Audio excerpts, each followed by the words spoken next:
Okay, welcome back to the IAK Records podcast.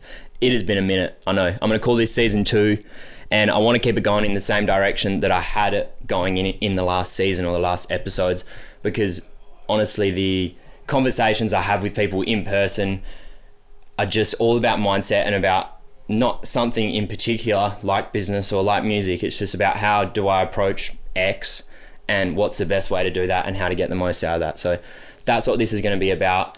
I want it to get into it quick, and I want to bring that up quick with my guests as well, so you guys know exactly what you're going to get as soon as you read that in the title. I just want to make it, quite quick. So that's where this is going in season 2. Super excited. Also super excited about this guest. He's the founder and CEO of Dubbel. He's an athlete. He's an absolute best mate of mine, and I'm just excited to have him on the podcast. So it's Macca. Welcome. What's up, brother? I'm pumped to be here. Shep and I got a lot of shared values, so yeah, excited to chat mindset and all things self-improvement, I guess. Yeah, it's been a long time coming. We've been meaning to do it for a very long time. Too long, mate. All the time we're chatting off air, and I'm like, man, we got to get this on record. And it's 100% my fault. It's 100% my fault for you guys. I've been trying to do a solo episode, and I've done 2 of them, and it has just not gone well. I've told you a little bit about it, but It's just been like, it doesn't feel right. I'm like, where do I look? This is so much nicer. We can just have a conversation like we normally do, and like I do with a lot of you guys, just about mindset and about stuff we would talk about anyway. So it feels right. But when I'm doing it on my own, it feels like I'm giving like a seminar or something. I get that imposter syndrome when I'm doing recording solo, but at least conversationally, you've got somebody to bounce off. So. Yeah, 100%. One of the things I like about you, and that I see a lot on your socials, Coach Macca, by the way, go get around it.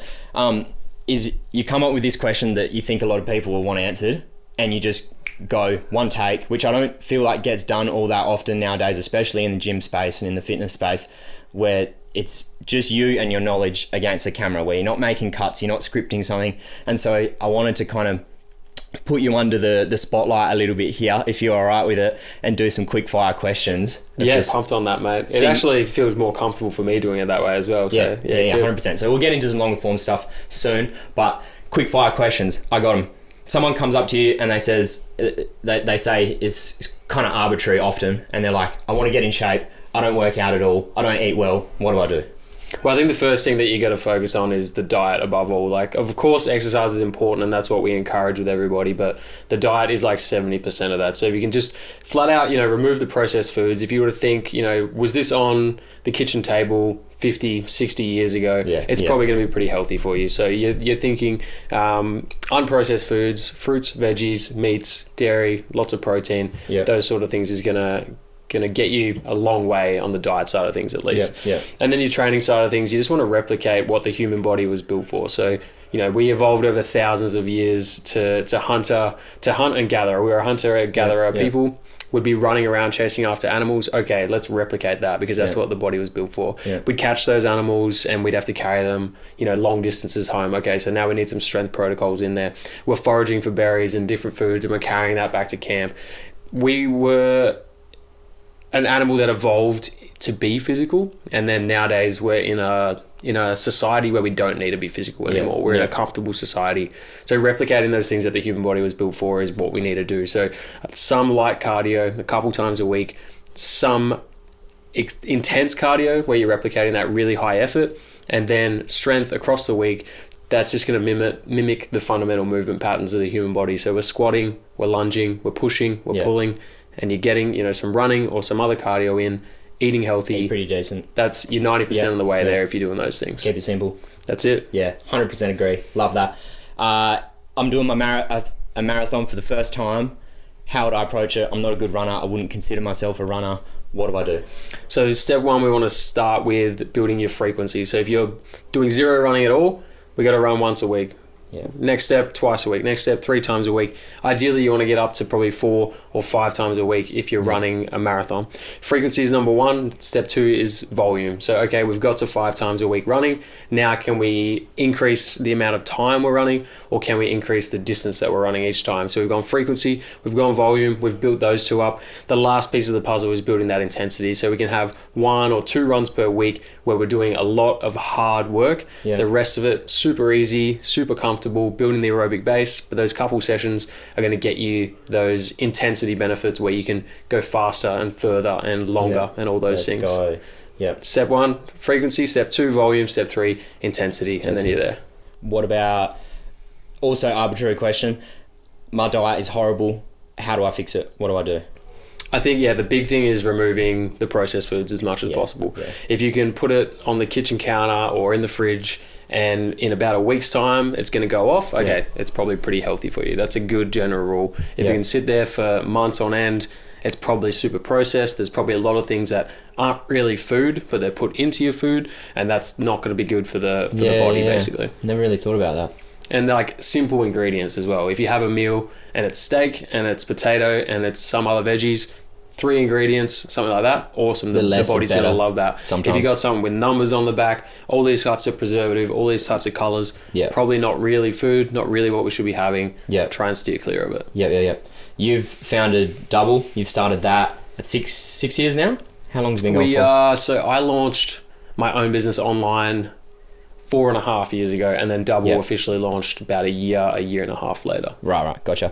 If you were doing your first year of business again, how would you do it different?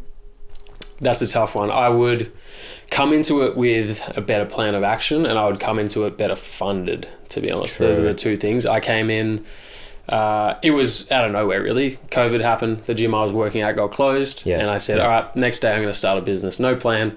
Just went for it, which actually went great in the end, of course, but it took a lot of hustle, it took a lot of stress, it took a lot of enjoyment out of my life at times, but it backed me into a corner to make it work. So there's pros and cons of both. But there just would have been less sacrifices. Way less sacrifices, way more enjoyment in the early days. And just more balance in my life, I guess. There was a lot of other things that I wanted to be doing that I couldn't do, which meant they had to take a back seat, which reduced my enjoyment of life. If I was happier, I probably would have performed better at what I was trying to do. Instead, it was I was coming from a place of stress, of anxiety, of like, I have to do these things in order to succeed. You've got no choice. Exactly. So going into it with a better plan and being prepared and having a plan would have meant I would have had more money behind me. I had not enough money in my bank account to be starting a business, but I did it anyway. So, but it's like you wouldn't have it any other way. Looking back on it as well, if I'm not to put words in your mouth, but you kind of it worked out, and it worked out exactly. 100%. I think I had some things that didn't go my way, and somebody said to me, "Is like, look, this sucks what you're going through right now, but you're in a corner. I know that you're the sort of person who will fight your way out of that corner. So that's all you've got to do." And I was like, well, I'm not the guy who's gonna go back to my job or something like that. Gym floor, I made this decision. I'm going to go for it, stick with it, and it all worked out. Love that. And like I said, I love those videos where it feels old fashioned in a way, but the not that the footage isn't good, but it's just different, where it's just the camera and you've just got one chance to kind of nail it, and they're always one take, right? I remember you saying that. Try and do them in one take. There's some things that obviously they don't work out too well, but it's cool to just be able to showcase the knowledge you've got in a different way. I think like everybody sees the content, it's scripted, it's like, okay, cool, but do you really know what you're talking about? If I was to ask you straight up, anybody can remember a script, but if you can be put on the spot and nail that still, then you actually know your shit. It shows people.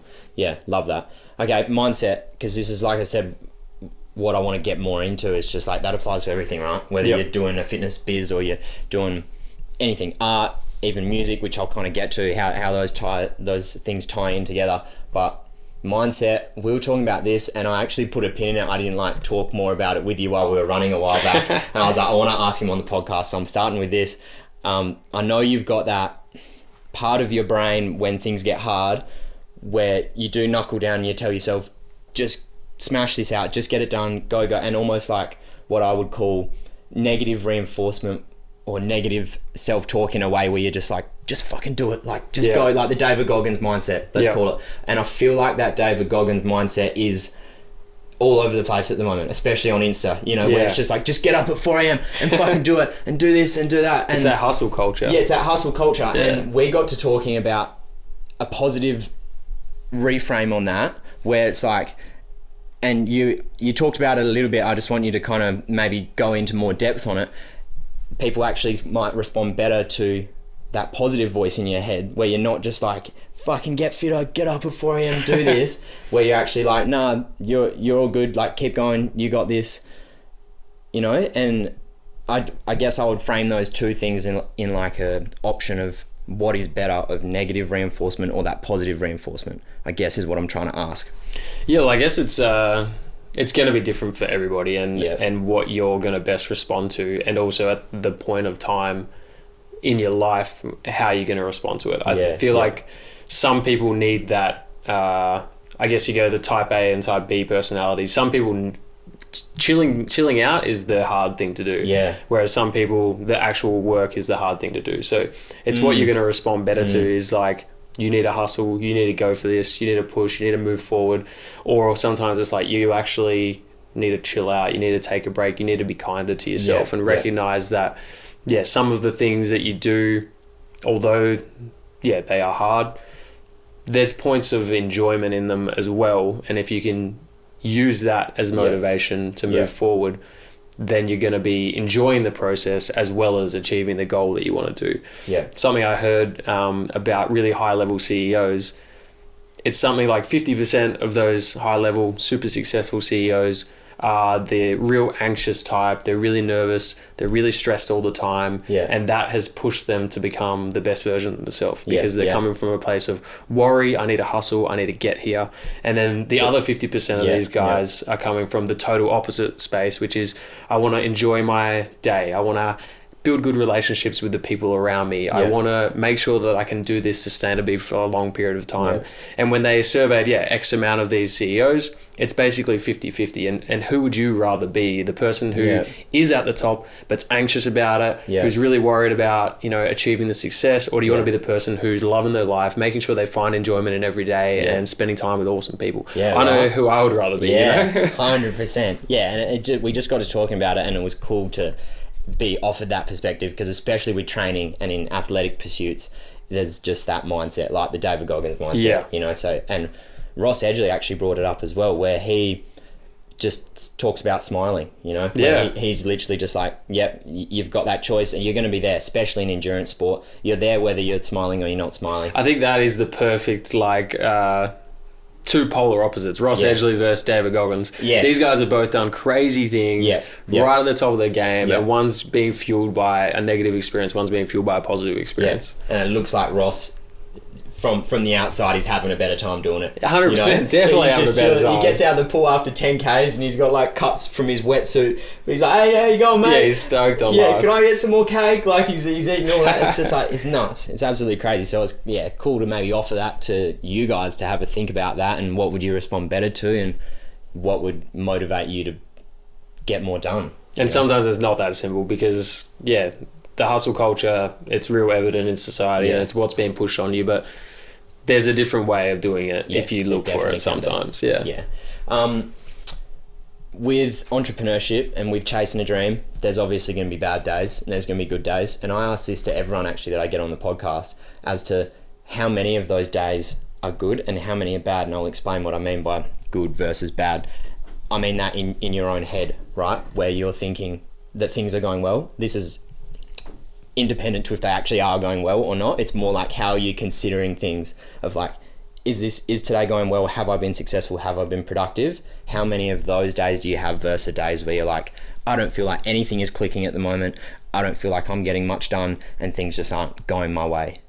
I think if you would have asked me this a year ago, 6 months ago, it'd be a totally different answer. But this year, it was, one of my goals. It wasn't, like, I don't know, earn $1 million or do this. It was find more sustainability and enjoyment in my days. So I've come a long way, where now I focus on, how do I describe it? Being, or like serving myself in 24 hours is what I heard about recently. So what can I do right now where in 24 hours time, I'm going to be happy about my choices. Not so much about a year from now. So, if I'm tired right now, in 24 hours time, am I going to be happier if I just hustle and keep working? Or am I going to be happier if I go to bed early, have an awesome night's sleep, wake up early, look after myself and get back into my work then?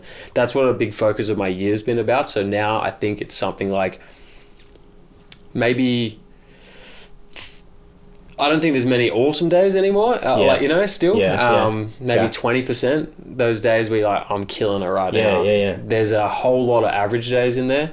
We might call that 60 and we might call it 20 of bad days. Okay. Whereas I reckon it used to be probably a 10% awesome day. And it used to be 50% average days and 40% where I'm spinning my wheels here. I'm working hard. I'm not going anywhere. Whereas nowadays there's micro wins in every day because I've orchestrated it in that way. And maybe it's things haven't actually changed statistically if you actually looked at it, but it's just your perspective on it. Hey, I asked because mostly I have artists on here, and I always find that the artists for some reason are the ones that tell themselves they're having the bad days, and I thought I was actually going to get the opposite answer from you of most days you're this is good, this is going well, but maybe it's not as much like that. Well, I think it's different. As an artist, your goal is to be creative, which you can't force. So how do you work harder to be creative? It's tricky, man. It's so tricky, and it is about reframing and just being it's a good song, or making a good song is never a good measure of a good day. No. Because a good song, it doesn't come around. Sometimes it comes around 3 times in a day. Sometimes it comes around, once in 3 months. And whether it resonates with you doesn't necessarily mean it'll resonate with me or your audience. Yep, that's also true. Yeah, and some of the ones where you think have been happening on a bad day are the best ones, and it's super crazy. I think something that's helped me is to have multiple different avenues that I'm pursuing, because different buckets, I call them. Different buckets. Whether business is going well or not doesn't really have a direct correlation on whether my running's going well or not, or my relationship, or my social media. They all have their individual things and they impact each other. If I'm having a terrible month at work, I'm probably not going to be as good in my relationship. If I'm injured with my running, I'm probably not going to be super motivated to make content around training. They link up, but they're also separate endeavors. I wanted to actually ask you that, as to how you balance all that stuff. I often get a lot of people asking me that as well. It's how do you balance life with training, with relationships, and also you being an athlete and trying to do that, because that in itself is a full-time job. And then trying to run a business, it's nuts. I guess you kind of covered it there, is where sometimes some things fall behind, others push up ahead. But do you have any protocols where you have, I don't know, levels for where each can fall below, or do you have protocols for keeping things in check with one another? Well, I think it's more like a feeling, like a gut instinct. I mean, there's objective measures, which is, all right, how much money is the business making? What do my race times look like? Is my social media following going up? Are Shannon and I fighting? They're all things that you can either know or not know. So if any of those are happening, it's okay, well, I need to friggin', sort my shit out, put some more energy over there. But most of the time it is just going with my gut instinct and saying, how do I feel about this right now? Am I content with it? Am I stoked with it? Me too, yeah. Usually if I am stoked with it, I will naturally put more of my energy there because I'm really motivated, I'm excited. And I think you've got that that trigger point at the other end when things are going bad. You recognize it, so you put energy there again. All the time in the middle zones, it's I'll work on what I want to work on today. You move with that. What about creativity in business? Just kind of, I guess, a lot of the time you're focusing on the numbers and focusing on building this up. Do you find that a lot of your time is spent trying to be creative, or a lot of your time is spent just working on whatever's in front of you, like completing X or completing Y? I think there is a lot of that. So it's like firefighting, something will pop up over here. You've got to put out the fire and work on that straight away. But when things are going well or they're stable, that's when you can get a bit more creative. And again, I try and orchestrate that time now where I have, for example, right now, my Fridays set aside where I don't coach. And if there's fires to put out in the business, they get put out on Fridays. If there's no fires to put out, I have a whole day of doing whatever I want. And I like doing business. So I end up doing that and I think about things. I get creative. It's not like a chore for me, I guess. So with that, it's just listening to the members, listening to the staff, taking everything on board. We're trying to make things as easy as possible on the client to get healthy, and we're trying to make the staff have an enjoyable time, and we're trying to make the business make money. Those are 3 simple things. If we look at them objectively, it kind of inspires you to make the change. If a client says, this thing sucks, okay, I'll fix it. If a staff member says, I hate this part of my job, all right, how do we fix that? It's pretty simple to get the idea stimulus, and then it's just about figuring it out from there, and like how we're going to do it, and asking different people, and then getting creative eventually. I don't think I've had many amazing ideas myself, but I've modeled really good ideas off other people's ideas. That's where I get a lot of mine from, is just being active around my peers. So it's like I'm just making music around, you know, Lee and other people, and just seeing stuff, and it's not copying. It's really not copying. It's like just being active and putting my brain power into whatever they're doing, but then taking my own spin on it. Because you're always going to have your own like authentic flavour to things. Definitely. You're always going to you've got your own influences, right? And you actually probably see, especially with art, you see their art differently to how they see it. And then you interpret it a different way, and you take it on board a different way. And I think that really happens with business as well, where you see something and you're like, this model is, you know, like this, but then, what if it was actually like that and it was changed? That goes right down to client experience and going into other gyms and seeing that, and it's not copying at the end of the day, but it's just, you know, it's the same as any business or endeavor that you're in. Like networking really is what people do to get successful. They speak to different people, they get different ideas, they either partner up and work together on something, or they chat about that idea and like, oh, well, I was going to do it like this, and they go and do it. It's pretty simple. Yeah, it is. I was what was I going to say? There was one thing, it's always on the runs where they like come up. It's so funny. Oh yeah, and then you got nothing to like write down your idea. We need to do like voice memos maybe, where we get voice memos cranking, and then we just go, okay, do that, put a pin in it, and then come back to it. What about getting started? Because I know a lot of people want to hear as well. It's like they have something in their head, but they want to make it a reality, and a lot of the time it's just like trying to get that first step happening. And once you've got the momentum, you create an identity around it. You've got tasks to do, you've got things that are happening, especially with other people, that gives you deadlines. But in the first place, having no momentum is sometimes the hardest bit. Hey, do you have, when new tasks come up with you where it's a new thing that's maybe additional to the business, like let's say writing those AI programs, for example, that's something new that you don't have to do, but it's something that might push your business a bit further. Did you find roadblocks at the start of that and just getting started? And so you mean like how to recognize if the idea is good and worth pursuing? Or no, like you've got the idea, you know that it's good. How do you have trouble taking the first step and actually just getting that started? I think on some things it's whether or not I myself am super motivated to do it. Like obviously if it's my idea 100%, I'm going to be like, awesome, I'm going to do that thing straight away because I thought it's a sick idea. But sometimes if ideas get presented to you and you're either like, I'm not sure how this is going to work or not, it's a good idea, but I'm the one who has to action it and I'm not really sure how I'm going to do that. So sometimes there can be roadblocks there. Like I think oftentimes if you have your own like idea, it's much easier to go for because you've already half thought of like how you would do it. But a fresh idea in that someone's thrown at you can be difficult to work with if you haven't got a bit of a... You've already thought of how feasible it is already for it to be an idea, considered an idea in the first place. Like you have all the information on what you're doing and you had this idea, which means it must match somewhere. Versus if someone brings you an idea, sometimes it can be awesome, be like, how the hell am I actually going to action that or not? Which is a frustrating thing because you're like, all right, but I recognize this is a great idea, but what am I actually going to do with it?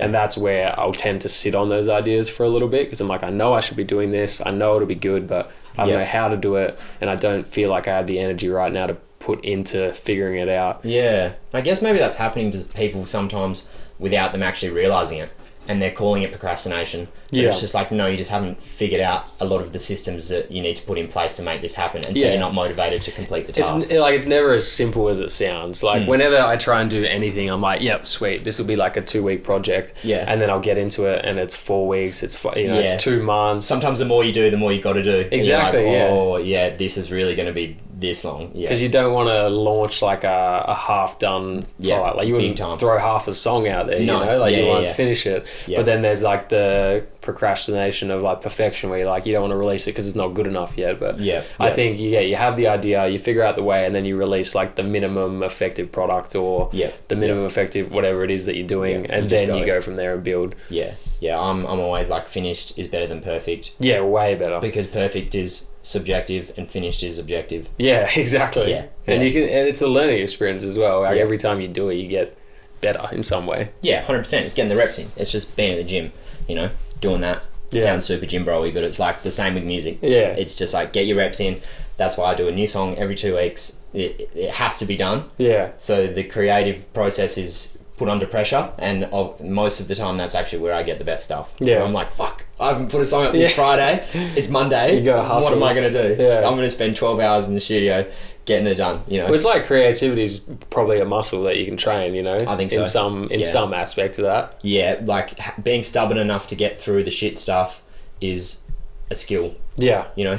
So if you can push through that first little bit of, yeah, this is not going well, I really think there's something special behind that. And if Yeah. you frame it that way, then it makes the shit stuff really special sometimes. Yeah. I'll make like a horrible song and be like, oh yeah, because I know that this is setting me up for it. Yeah. It gamifies it a little bit. Yeah. You know? It gamifies that sense of like, yeah, but what if this is setting me up for... It might absolutely not be, and the Yeah. next song is absolutely shit, but it's just the mindset of this might happen and might be something special. You might just figure something out of like the next thing. Like, Yeah.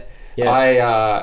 I spent 8 hours at the desk yesterday on this one thing, and I spent 5 hours doing it a way that I've done it every single time, Yeah. and it fucked up and it wouldn't work. Yeah. And I'm like, oh, let's try this. And then I did the entire thing in 2.5 hours. Like I had dinner, I had a rest, I come Yeah. back, and then I finished everything I needed to do, which I thought was going to take me 20 hours straight. Yeah. Yeah. 2.5 hours done. Because you're just exercising that muscle. You're like, man, why isn't this working? Why am I losing this? Why is this Yeah. not work? Like, But you're engaged, you're on. exactly, Yeah, even you're if on, you and then feel it like comes it's- out. It all Yeah. works out in the end. Yeah. Do you practice gratitude at all?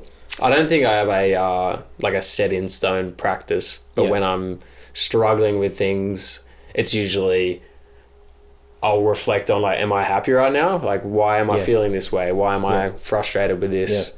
And that's when the gratitude practice will come up, because I'm Yeah. like, oh yeah, okay, you're having a bad day, but remember, Look where we've come. yeah, look where Yeah. we are now. Yeah. Moved so far. You're achieving so many things that Yeah. you wanted to achieve. Yeah. It's not the outcome of those. Yeah. That is what makes you happy in the end. It's like the gratitude for me of being able to do the things in the first place. Yeah. Yeah. I've been mad sore last week and the week before just from adding some new things into training and stuff. And just feeling sorry for myself, you know? Yeah. I'm feeling sorry for myself. And Like, why am I doing this? Yeah, and I heard this thing the other day, and someone was like, someone is literally in the hospital right now wishing they could do what you're doing. Yeah. So do it sad, do it tired, do it unmotivated, do it when you don't want to do it. Yeah. Because it's like, fuck, it's like, it changes it from you have to do this to you get to do this. Yeah. And yeah, that was a really cool shift for me where I was just like, yeah. But whenever you're injured and you can't train, like training Yeah. sometimes is a chore, but when you get injured and you can't do it, you're like, oh my gosh, Yeah, like yeah. this sucks. You just catastrophize big Yeah. time as well, though. You're like, oh, yeah, this is the worst. And I think it's more because I'm sometimes not working out. I find my brain just goes weird. Maybe because Yeah, I'm so 100%. used to the neurochemistry of the endorphin release after my morning workout and my afternoon workout. Yeah. When that doesn't happen, it's very rare. Like, I try to take rest days now, but even still, I'm like moving in the mornings.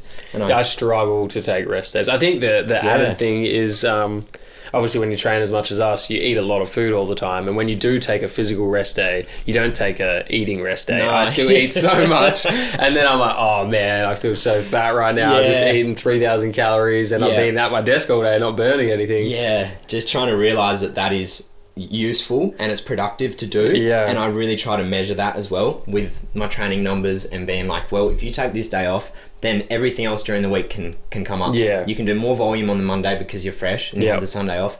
Then your Tuesday workout gets hit a little bit harder as well because you've, lowered that volume over the total week. So I think just trying to remind myself about that and trusting the process. And then also testing it. And if it doesn't work, then it's like, well, Yeah. maybe you don't need a rest day. Yeah. Maybe you're all good. And I guess doing the rest day with a purpose. Like, are you taking the rest day to spend time with your friends, and that's going to make you feel amazing for the next Yeah. week? It's like, Yeah. okay, well, that's a massive positive. Yeah. Like, okay, the training, that's something you do every day. This is something you're locking in to see all your mates for the first time in ages. Yeah. The knock-on effects, I think, from that is like massive. Yeah.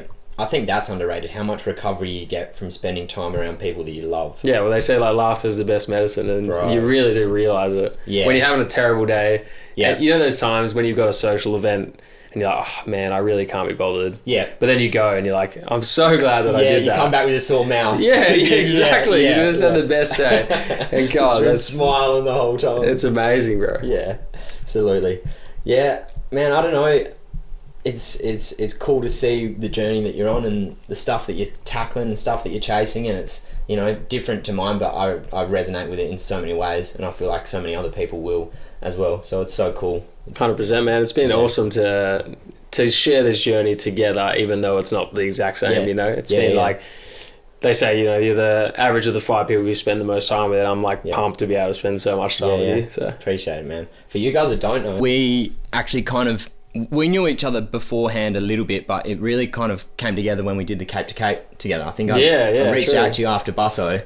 Yeah, that's when we would have started hanging out a bit more, Yeah, and then that all kind of happened. I think we talked a lot just about this sort of stuff over the training leading up to that. We had a few big days out doing big runs, and that's where it all comes out for me, because I don't know, you're physically focused on something and it allows your mind to wander a bit. Yeah, it does. Yeah, and when you're around people that are like-minded as well, it kind of gets elevated in a way. Yeah, big time. Where, like, something comes out and then maybe something similar was going through that person's head, so then they say, and with Cam as well, you know, it's the same thing. So he's cool to be around, and it's cool to have those elevations of your mindset, I guess. Yeah, you have like a vibe check. You'll say something and then they vibe with it, like, oh, well, have you actually thought of this? Yeah. I was saying to you on the we were up in the hills, and I was like, it feels like ground control sometimes when we're just like up here just fucking like flying around, but it's chaos, and we're trying to figure shit out, and sometimes it's going well, sometimes it's not, but there's just a lot going on. But then you come back to each other and you talk, and then you're like, we're going all right. Like, it's okay, it's all good. You get just like fully formed ideas of things that you just had an inkling of before. Yeah, true. You help work it out together, and you're like, oh man, I feel better now. It helps concrete it. Yeah. What's next? What's coming up? What are you excited about? So, what are we got next? Business is growing, which is good. That's keeping us moving in the right direction. And then personally, I get married in Feb, which is awesome as well. That's all going well. And then looking to do the bib track record in April. So that's the next big goal. I'm just focusing on getting healthy right now, and then starting to prepare for that. I'll race once or twice between now and then, but the main thing is just to start building that volume and getting everything prepared. We're going to do a massive project on the bib track record, and it's in the works. I'll probably share more details later, but pumped for that. April. Sick, man. I've got something, I haven't told you about this yet. I'll talk to you about it afterwards. I'm flying to Dubai tomorrow. Oh, you are? To do, I have talked to you about it? You told me half of it, Yeah. So, can't talk too much about that yet. I'm hopefully going to have a vlog out about it next week. Basically, I guess just fitness testing is all I can say at the moment, and we'll see what happens. So pumped, man. Good luck. Excited, man. Thanks for coming on. No worries, brother. Really appreciate it. Great to be on. You guys, please let us know what you want to see more of, what you want us to get into deeper, or if you just want us to keep kind of talking about whatever we feel like we want to talk about. Because at the end of the day, it's a bit of a therapy sesh for us sometimes as well, where 100%. We can just keep talking and just keep figuring stuff out as we're going, you know. IAK family podcast as well, that's separate. Remember, I'll be doing a deeper dive on the music and the training, you know, just how my month went in training, and also what I've been doing production wise with the music, you know, so what's been coming up, what I've been working on changing. So that's where things get a little bit more specific if you guys want to catch up with me, but I really want to keep this just more broad in terms of mindset. How do you approach things? How do you approach tough stuff? How do you approach starting things? Just that in general, because I think that can really help a lot of people out there. So that's which way I want to keep it oriented. But thank you guys for showing up. Appreciate you, man. Cheers, Bella. And see you on the next one. Peace.